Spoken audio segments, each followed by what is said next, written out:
Саламатсызбы, урматтуу телекөрүүчү. Президентти жана жогорку кеңештин депутаттарын шайлоо боюнча конституциялык мыйзамды парламент кабыл алды.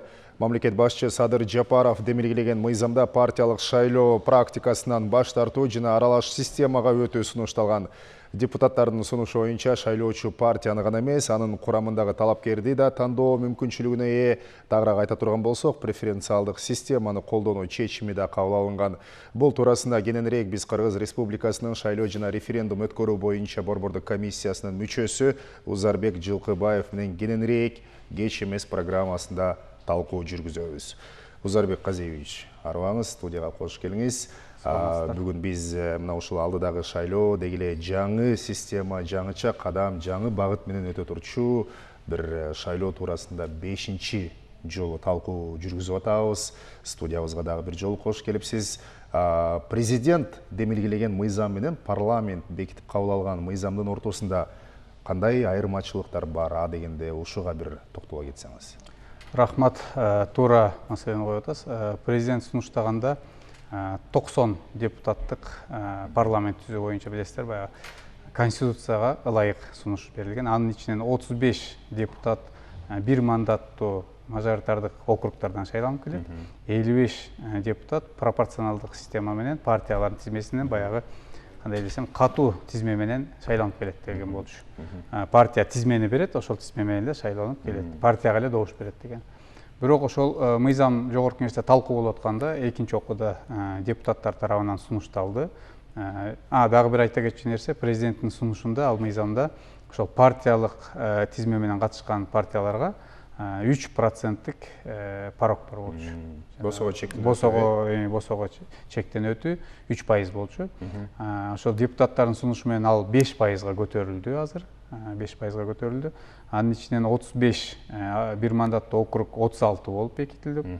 Калганы 54-ü партиялык система менен, бирок преференциалдык система деп коет. Баягы партиянын ичиндеги тизмедеги талапкерлерге да добуш берет. Бул кандай дегенди билгизет. Бул шайлоого келген шайлоочубуз ошол күнү 2 бюллетень алат. Бирөөсү өзүнүн округундагы жанагы талапкерлерге добуш берет. Ал жерде талапкерлердин фамилиясы болот. Ал түшүнүктүү ал боюнча. Экинчиси, партиялар бюллетенинде партиялардын тизмеси болот. Шайлоого катышкан, каттоодон өткөн. Анын астында 54, бирден 54-кө чейинки мындай чарчы белгиленген боштукча орундар. Боштуктар болот, квадратиктер деп коебуз. Анын ичинде ошол бирден 54-кө чейинки талапкерлердин тизмеси бар да. Бирок тизме болгондо ал жерде талапкердин фамилиясы жазылбайт. Только ошол сан гана жазылат да. Катар номуру. Катар номуру жазылат. Аны эми ошол шайлоо үгүт иштеринде талапкерлер өзлөрү баягы жеткириш керек шайлоочуларга. Мен бул партиянын мынчанчы тизмесинде турам, ушу мага добуш бергиле деп. Мунун бир айырмачылыгы, мунун шайлоочуларга болгон кандай бир тиешеси, мындай кандай десем бир мааниси, же болбосо жаңы саясатчыларга болгон мааниси дейбиз. Билесиздер, баягы мурун тизме жабык болчу.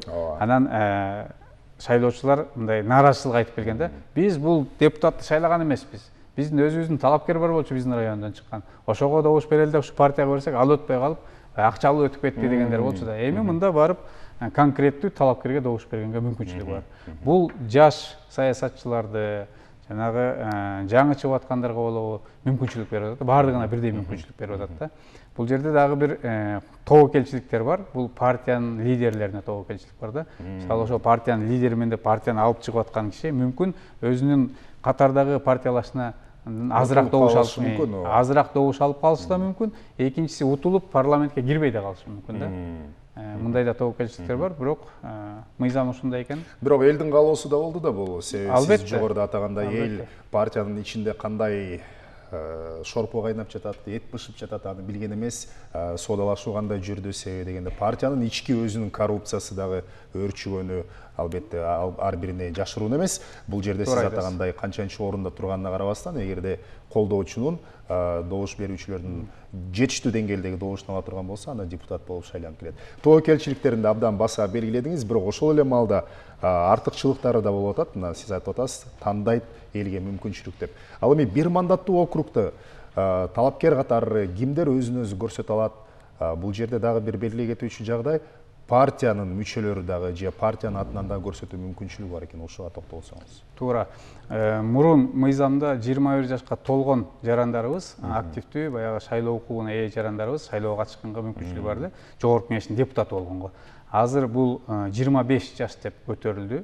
Ошо шайлоо күнү 25 жашка толук толгон жараныбыз, активдүү шайлоо укугуна ээ, талаптарга жооп берген. Бул азыр жогорку билим дагы кирип калды. Жарандарыбыз өзүн өзү көрсөтүү менен же болбосо партиялардын сунушу менен жанагы бир мандаттуу округтан чыкканга мүмкүнчүлүгү бар. 100 000 сомдук кепилдик акчасы бар. Залог деп коебуз, 100 000 сом төлөш керек. Андан тышкары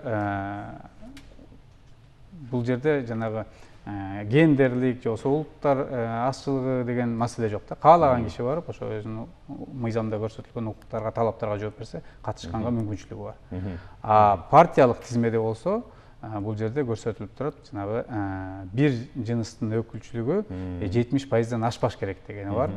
Андан тышкары 35 жашка чейинки жарандарыбыз ошол тизмеде, жана 54 тизменин ичинде 35 жашка чейинки жарандарыбыз 15%дан кем болбошу керек. Ошондой эле улуттук азчылыктын, башка этниканын өкүлдөрү, улуттук азчылык деп деле жазылган жок, башка этниканын өкүлдөрү 15%дан кем болбош керек. Ошондой эле баягы ден соолугу мүмкүнчүлүгү чектелген жарандарыбыз дагы болуш керек. Эки жаран. Бул эки системага тең тиешелүү? Жок, бул жанагы пропорционалдык эле. Партиялык тизмеге, пропорционалга тиешелүү. Анан ошол биринчи 25 тизмеде, 25-нин ичинде болуш керек. Мисалы жанагы улуттук азчылыктардан, жаштардан 3төн кем эмес адам болуш керек.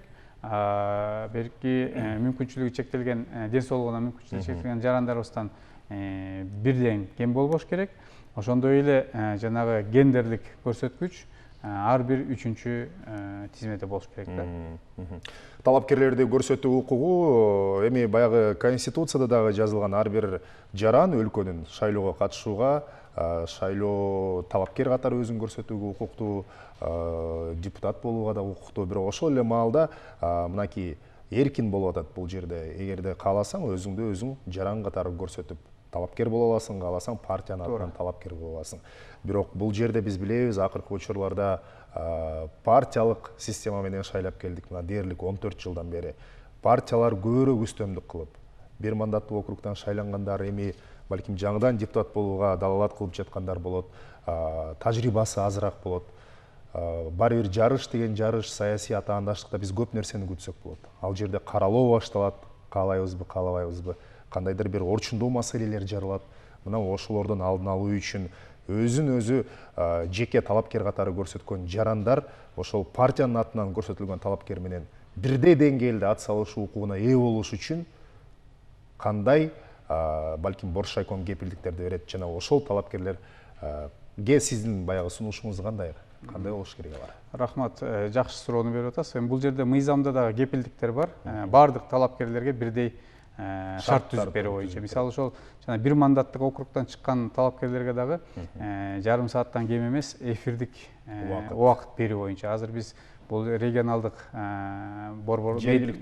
медиа борборлор менен сүйлөшүүлөр жүргүзүп атабыз, даярдап атабыз. Аларга дагы ошо бир убакыт берели. Талапкерлер көп болсо, мисалы бир 3төн болобу, 5тен болобу уюштуруп берип, баягы дебат болбосо дагы өзүнүн программасын айтып, элге кайрылууларын баягы бул мыйзамда чектелген, мыйзам менен кепилденген шарттар. Андан тышкары округтук баягы комиссиялар түзүлөт, шайлоо комиссиялары. Алар дагы жерлерде элдер менен жолугушууну, шайлоочулар менен жолугушууну уюштуруп берет. Ал дагы бар. Бирок ага талапкерлер барабы, барбайбы башка маселе да, бирок уюштуруп беребиз. Ал бар. Андан тышкары жергиликтүү бийлик органдары менен биз атайын такталарды даярдап беребиз. Ошол жерге маалымат илүү боюнча, талапкерлер боюнча маалымат илүү, эл көбүрөөк чогулган жерлерге ошо илип, ушул талапкерлер бар, ушундай шайлоо жүрүп атат деген боюнча да. Анан жалпысынан эми мына борбордук телеканалдарда дагы, бирок бул жерде жана партиялык система менен чыккан талапкерлерге берилет. Анан күрөш, айыгышкан күрөш болот деп ойлоп атабыз, күтүп атабыз аны. Ошондой болот. Бирок биз чакырабыз ошол активдүү жарандарыбызды, талапкерлерди, шайлоого катышкандарды баягы саясий маданияттуулукту бекем тутуп, бири-бирибизди сыйлап, аброюна шек келтирбей, ошол көз караштардын таймашы болсо экен дейбиз. Ошол программалардын таймашы болсо экен дейбиз да, баягы жеке мамилеге өтүп кетпеш керек да.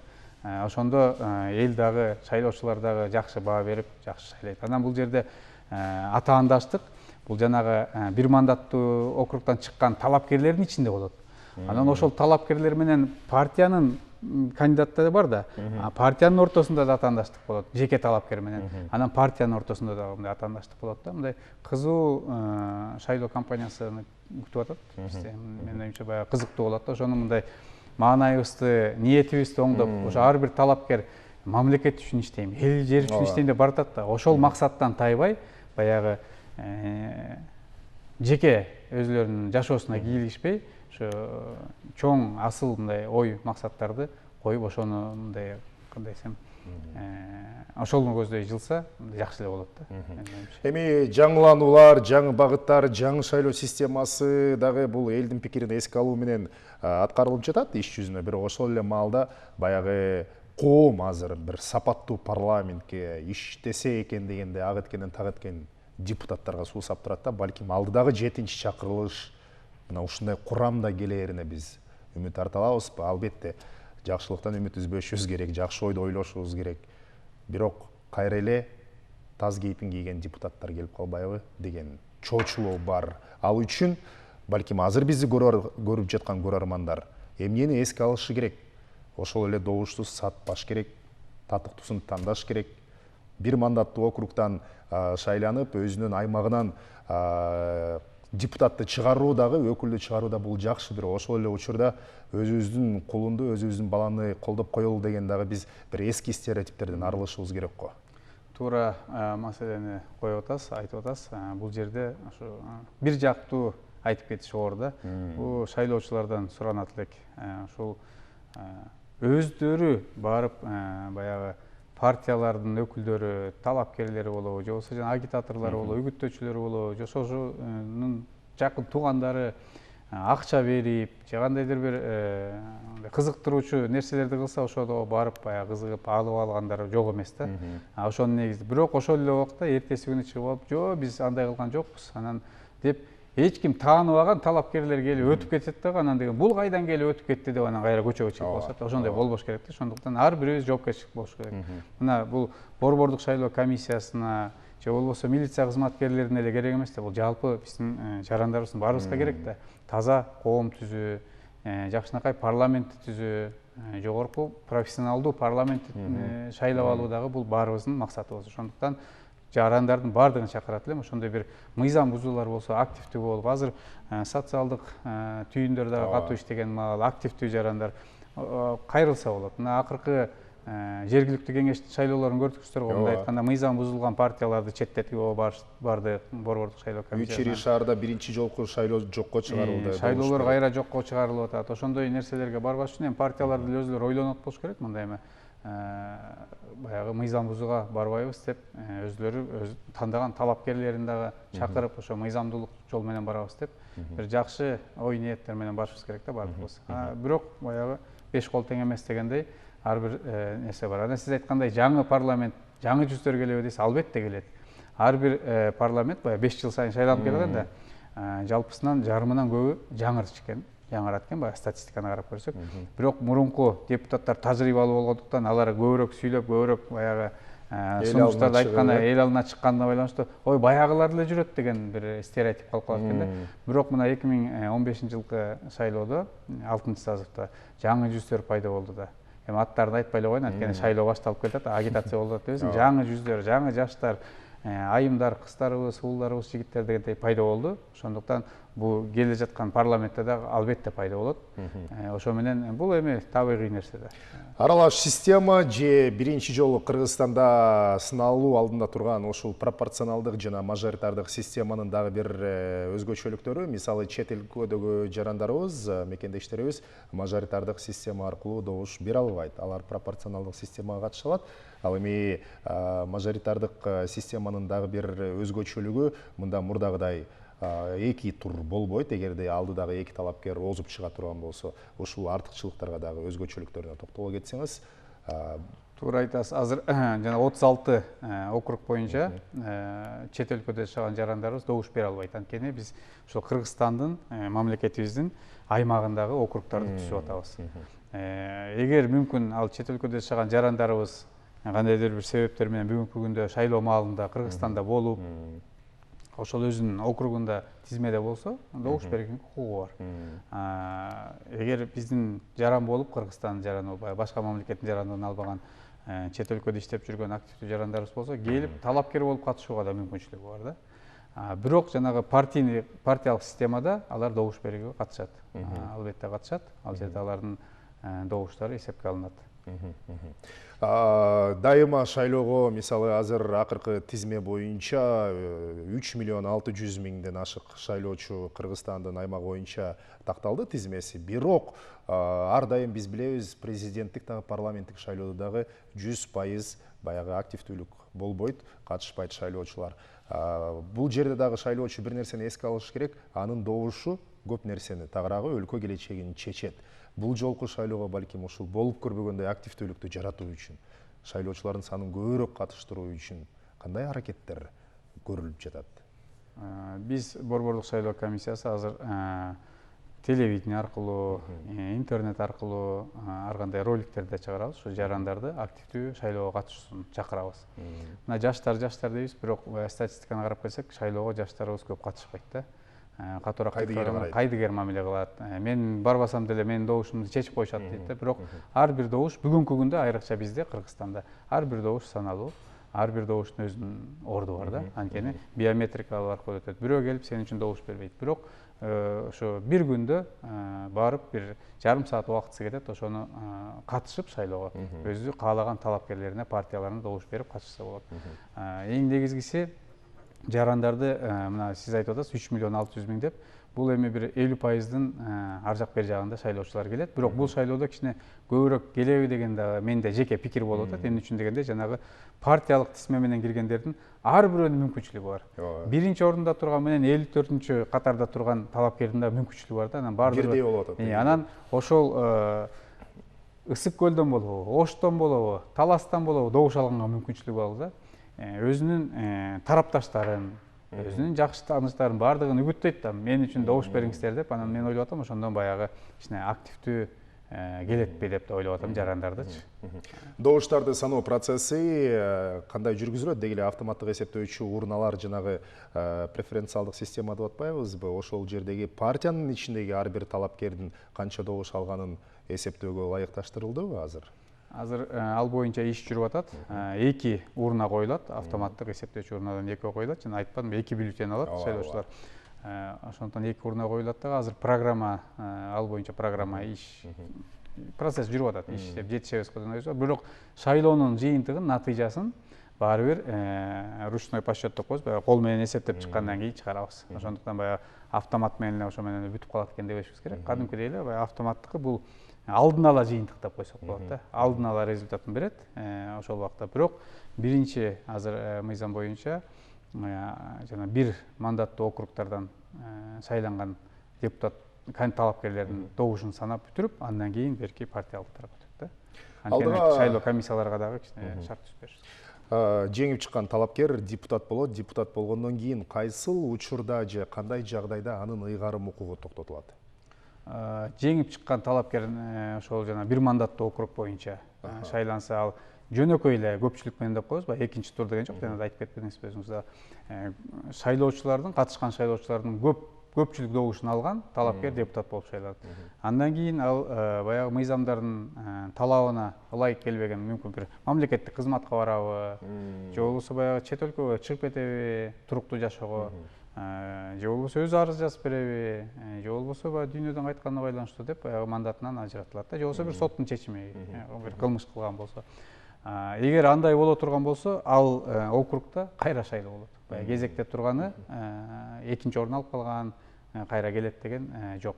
Кайра шайлоо болот да. Берки партиялык тизме менен шайлангандар, пропорционал система менен шайлангандар болсо, кадимкидей эле бирөөсү кызматка кетсе, андан кийинкиси келет, баягы кандай деп коебуз, гендерлик көрсөткүчтөргө баягы байланыштуу. Мисалы, эркек адам кетсе, анын ордуна кайра эркек келет, айым кетсе анын ордуна айымдар келет. Сизге рахмат, убакытта бизге студияга келип маек куруп бергениңизге, ишиңизге ийгилик каалайм. Урматтуу телекөрүүчү, алдыдагы парламенттик шайлоого байланыштуу аралаш система менен депутаттарды тандоо боюнча өтө турган ири саясий өнөктүктөгү өзгөрүүлөр жана жаңы система боюнча Борбордук шайлоо комиссиясынын мүчөсү Узарбек Жылкыбаев төз эфирде биз менен маек жүргүздү. Программаны Расул Багышбаев алып бардым. Саламатта калыңыздар.